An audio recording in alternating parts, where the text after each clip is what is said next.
Eu vou fazer o seguinte, eu não terei dó do seu comentário. Nem essa pessoa que está ao meu lado aqui, ó. Hoje a coluna sem dó, mas é diferente mesmo, porque o Pondé tá aqui com a gente no estúdio, não vai ter dó de ninguém. Pondé, que prazer, Bom seja dia, bem-vindo. é um prazer estar aqui com você. Bom dia, Na bancada. Pondé. Na bancada. Eu já te inseri no nosso jornal tem 2 horas. A gente estava aqui falando sobre aquele caso, usando o caso como gancho só. O caso da menina que abandonou o amigo na trilha. Sim. E aí depois ela ganhou fama. Ela não teve pudor nenhum de falar para qualquer veículo, qualquer mídia que sim, ela tinha deixado ele para trás.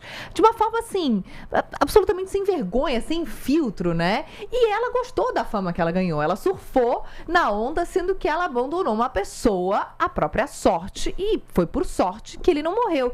E aí a gente ficou aqui se perguntando sobre esse tipo de comportamento. Alguns telespectadores e ouvintes até mandaram aqui uma participação, lembrando de um episódio que aconteceu no Big Brother, só pra gente usar como gancho também, em que um participante passou mal durante uma prova e os outros ficaram olhando, porque eles não poderiam sair do lugar da prova para não perderem a prova. Mas ele teve uma crise de convulsão e as pessoas ficaram olhando. Então, qual é a inversão de valores, assim, nesse sentido hoje em dia, tendo em consideração a performance midiática?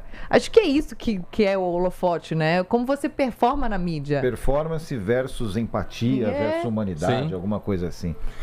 Olha, eu suspeito que a humanidade sempre foi meio assim.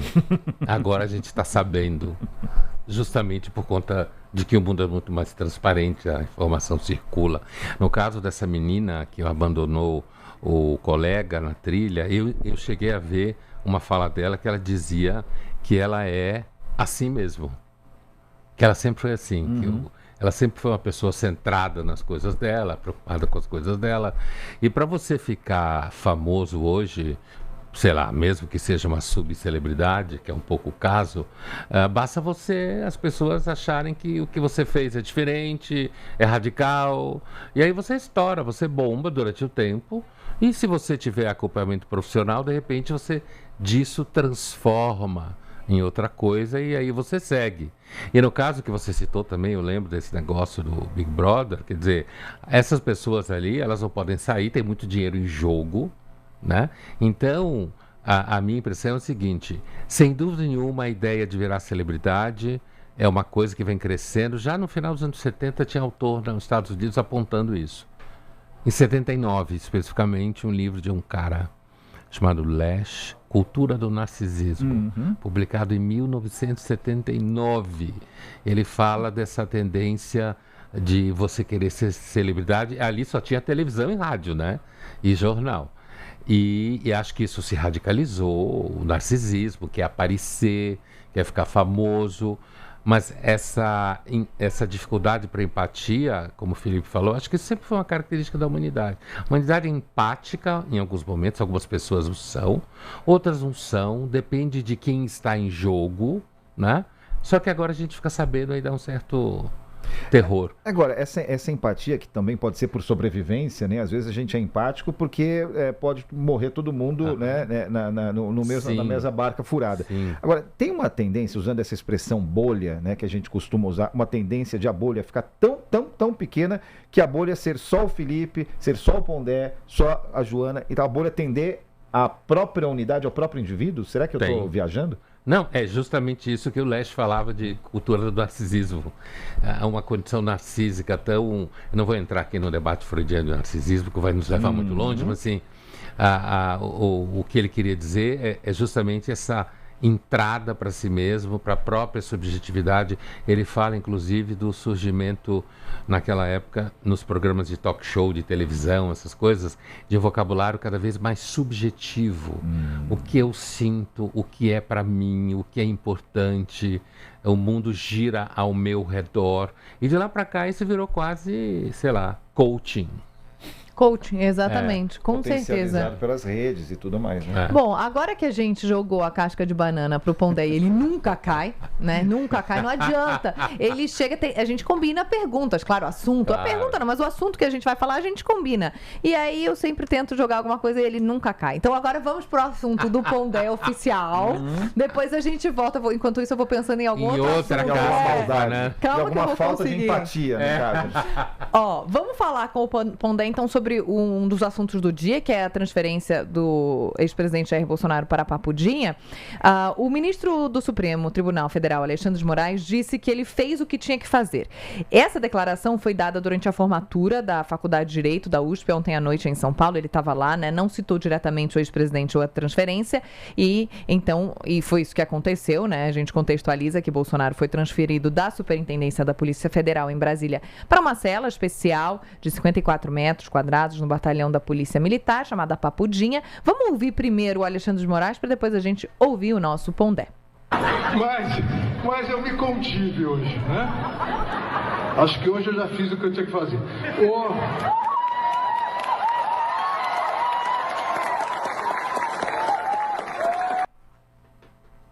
Animado o negócio lá, hein? Tava, uma grande formatura. Bom, Pondé, a gente conversou hoje aqui com deputados de esquerda, de direita, situação, oposição, sobre a sensação, né, ou análise em relação a essa transferência. E qual é a sua análise em relação a isso, Pondé? Da transferência dele para Papudinha? Uhum. Sim. Eu acho que do ponto de vista do processo era alguma coisa esperada, né? O que me chama a atenção nessa história toda, para além do debate óbvio ao redor do caráter jurídico, da tentativa de golpe e do curso, me parece justo que se seguiu, né? O que me chama a atenção eu vou usar uma expressão aqui um pouco dramática, é a burrice da direita, né? A direita brasileira dos últimos tempos, ela me parece com bastante perda de capacidade cognitiva, que é um nome chique para burrice. Quer dizer, Exato. porque assim, essa coisa de ficar girando ao redor do Bolsonaro, né, mesmo se você pensar em termos de intenções estratégicas, até onde se sabe, talvez o Tarcísio, governador de São Paulo, seria o candidato à direita com maior fôlego, né, para disputar com o Lula. E, no entanto, essa coisa de colocar o Flávio, que é um sujeito meio apagado, além do fato de que, de repente, ele não ganha, provavelmente, e perde a vaga de senador, quando sabe-se que, na eleição desse ano, é fundamental o Senado, né? Porque o Senado é aquela instância, a partir da Constituição, que pode oferecer freios e contrapesos, como fala em ciência política, ao STF. Né? E, portanto, é uma disputa, inclusive a esquerda e a direita sabem muito bem que quem levar o Senado, e a direita tem chance de levar o Senado, poderá criar problemas para o STF. Apesar que em Brasília tudo tende a virar pizza, né? A gente sabe que eles formam uma corporação lá, de vez em quando finge que um está contra o outro, mas no fundo eles formam uma corporação. E nesse sentido eu chamaria atenção para isso. Todo o desgaste ao redor do processo, a tentativa de tirar o Bolsonaro, a ideia de que em algum momento haveria, sei lá, Jesus Cristo viria do céu e tiraria o Bolsonaro dessa condição, me parece que demonstra a incapacidade da direita recente do Brasil, não acho que sempre tenha sido assim, de entender que, na realidade, o Bolsonaro já era como candidato político, como força política. O bolsonarismo não, mas o bolsonarismo sem o Bolsonaro está meio acéfalo. E tem uma característica no bolsonarismo que é esse problema de sangue. Né? Até a Michelle dança nisso, porque ela tem o nome, mas não tem um sangue Bolsonaro. E essa política pautada em sangue é neolítica, cara. Neolítica no sentido que é muito velha, muito antiga, né? E nós vivemos isso no coronelismo brasileiro, né? Sim. Nós vivemos do Império para a República e tal. Agora, a gente estava falando aqui. Fala, Jana. Eu ia só perguntar sobre a declaração do Alexandre de Moraes, para a gente não perder, não ficar tão longe na nossa conversa. Ele disse que ele fez o que ele tinha que fazer. Mas, assim, eu não sou jurista, não entendo do processo. Aliás, quase ninguém entende exatamente do processo, mas, assim, muitos juristas falam que não entendem do processo. Mas Parece que ele tinha que fazer isso mesmo, no sentido de que assim, esse era o curso, o sujeito tinha que ser preso. Ele falou também alguma coisa do tipo, prisão não é hotel. Exato, não é colônia de férias, hotel, alguma coisa não assim. É resort, sei lá, né? Porque fica essa tentativa de se encontrar meios de tornar aquele ambiente menos prisão. Não significa, é claro que se a gente pensar nos presos do Brasil, numa condição miserável, o preso comum, né? Agora, eu acho que tem uma variável aí, que eu não sei até que ponto isso vai ser jogado, que é a saúde do Bolsonaro. Tá. Né? Ele tem tido casos recorrentes, e aí chegaram até a acusar o Moraes de não estar levando em conta a ética médica, porque ele estaria sofrendo. Então, talvez o Bolsonaro virar uma espécie de Marte avant la lettre, sem selo, eu quero dizer, né? Mas, de qualquer jeito, a fala do Moraes, e aqui não estou fazendo torcida para o Moraes, que eu não faço torcida para ninguém, mas a fala dele parece uma fala, dentro do contexto, ele fez o que tinha que fazer. Ele tinha que transferir o sujeito para Papudinha, ele tinha que transferir para prisão. É porque muita gente da direita fala, mas o Lula ficou na moita, lá em Curitiba, né, na sala de Curitiba e tal. Mas, assim, no final das contas, o processo do Lula dançou, né? Exato, por outras razões. Por razões técnicas, jurídicas, né? Técnico-jurídicas. Agora, juntando esses dois temas aqui, talvez a gente possa voltar a falar de algo que você já destacou aqui na nossa programação, que é uma espécie de infantilização e uma radicalização que não leva a nada da população brasileira. Bom, essa página não vira, né? Então a gente tem um sebastianismo de um lado, um sebastianismo do outro, e no meio, como a gente falava mais cedo, aquelas pessoas que pensam uma expressão, né, meio batida, terceira via, aquelas que pensam na prosperidade, no futuro do país, no progressivo, no sentido de caminhar para frente. Essas pessoas, com essas redes sociais e com esse bafafá todo, elas ficam invisíveis, elas ficam mudas, elas não conseguem espaço para debater. E o que acontece? O que acontece com essas pessoas? A tendência é que desapareçam, de alguma forma. Incrível. Ou pelo menos desapareçam no sentido de que elas não tenham força suficiente para se impor numa campanha para ganhar uma eleição. Porque, como a gente falou aqui em algum momento, a gente conversou disso, a vocação das redes sociais é o populismo. Redes sociais gostam de frase curta, frase de efeito. Lacração. Né? Lacração, como se fala. E a lacração funciona bem em posições radicais. Né? E essa radicalização, ela tem acontecido não só no Brasil, né? Como a gente sabe. Né? Você tem, em termos políticos, essa lacração nos Estados Unidos, você tem na França, você tem na Inglaterra, você tem em Israel, internamente, independente da guerra, você tem esse mesmo tipo de polarização dentro de Israel. Então, significa que é um sintoma de época que tem a ver muito com redes sociais. E é interessante porque, assim, quando inventaram a imprensa, 1500, né?